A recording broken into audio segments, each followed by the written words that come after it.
नमस्कार दोस्तों, आज मैं लेकर आई हूँ कृत्वेश्वर ज्योतिर्लिंग की कथा। एक बार भगवान श्री राम ने अयोध्या की राजसभा में उपस्थित वशिष्ठ, वामदेव, ज्वाली, कश्यप आदि श्रेष्ठ ऋषियों से प्रश्न किया कि इस विश्व में सर्वश्रेष्ठ एवं मोक्षदायक पवित्र तीर्थ कौन है, जिसका दर्शन करने से मनुष्य अपने पाप राशि का क्षय और धर्म प्राप्त करता है। इस पर वशिष्ठ जी ने कहा, एक एकाम्र क्षेत्र भुवनेश्वर सभी स्थानों में श्रेष्ठ है, जहाँ भगवान शिव स्वयं ही लिंग रूप में निवास करते हैं। यह सुनकर भगवान राम अत्यंत प्रसन्न हुए और अपने भाइयों और ऋषियों तथा सीता के साथ चतुर्युगी सेना लेकर एकाम्र क्षेत्र में गए। वहां उन्होंने सीता जी के साथ कृत्वेश्वर लिंग राज का विधिवत दर्शन और पूजन किया, याचकों तथा द्विजों को दान देकर संतुष्ट किया और 1 वर्ष तक निवास कर एक दिव्य मंदिर का निर्माण करवाया।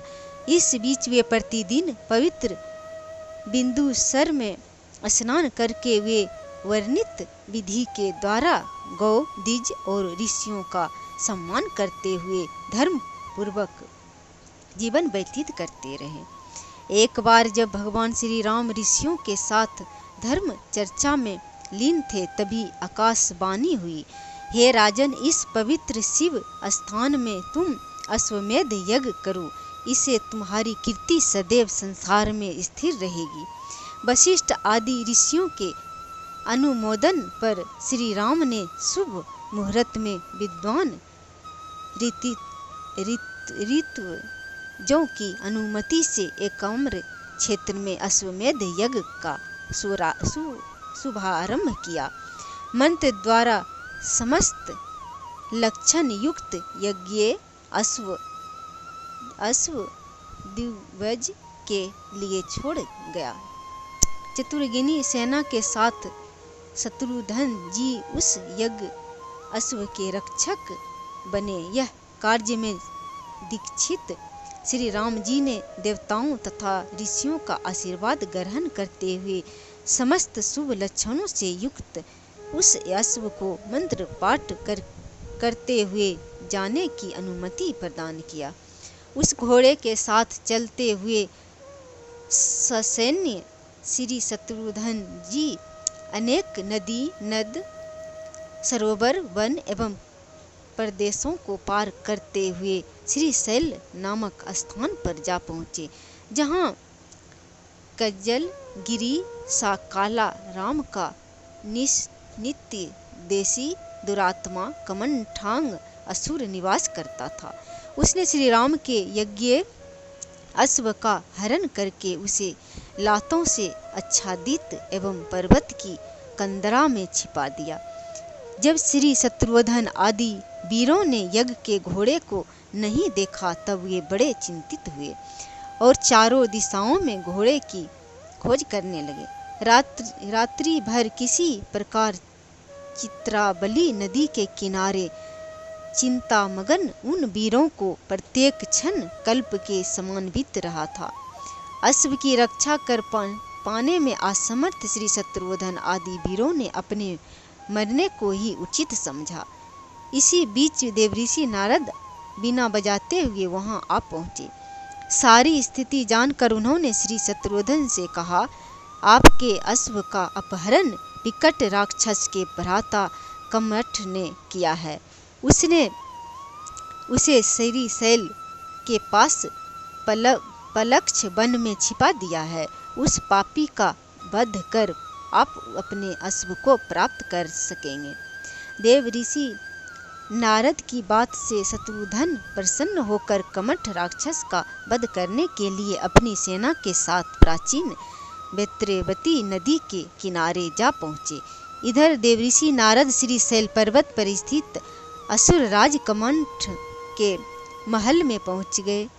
उसे यह सूचना दी कि यज्ञ अश्व को मुक्त कराने के लिए राम अनुज शत्रुघ्न अपनी विशाल सेना के साथ आ रहे हैं और उनके द्वारा तुम्हारा वध होगा। तब कमंठ ने कहा, मुनि राम हो या राम का भाई हो या कोई अन्य हो, मैं युद्ध के सम्मुख इंद्र से भी नहीं डरता। सामान्य मनुष्यों की क्या स्थिति है, मैं अश्व मेध का घोड़ा कभी नहीं दूंगा।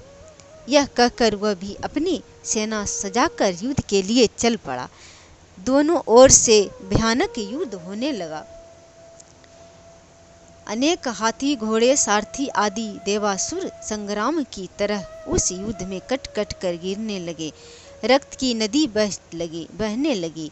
वीरवर श्री शत्रुघ्न की बाण वर्षा से पीड़ित होकर कमंठ की सेना भाग गया। कमंठ के कहने पर उसके सारथी ने रथ को शत्रुघ्न के सामने खड़ा किया। उन दोनों योद्धाओं के द्वंद्व युद्ध देखने के लिए संपूर्ण देवता, यक्ष, गंधर्व, किन्नर, नाग आदि आकाश में स्थित हो गए।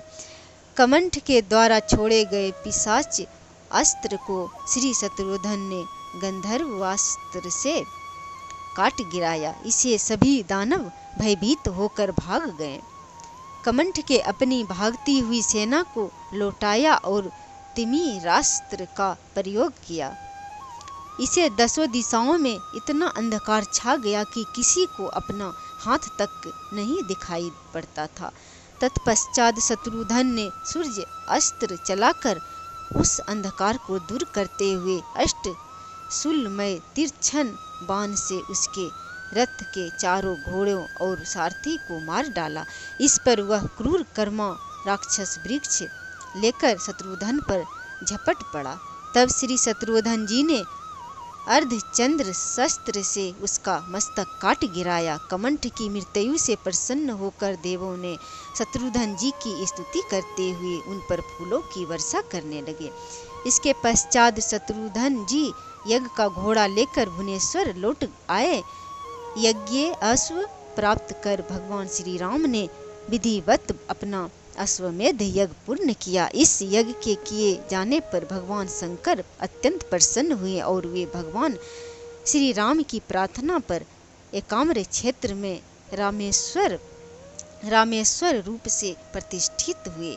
इस रामेश्वर तीर्थ में शिवोपासना करने से रिद्धि सिद्धि, स्वर्ग सुख, क्षेम, आरोग्य एवं समस्त ऐश्वर्य व्यक्ति को प्राप्त होता है।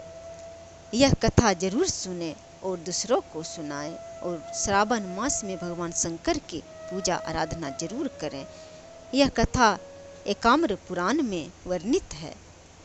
यह कथा अच्छा लगा हो तो लाइक और शेयर करें। जय श्री हरि।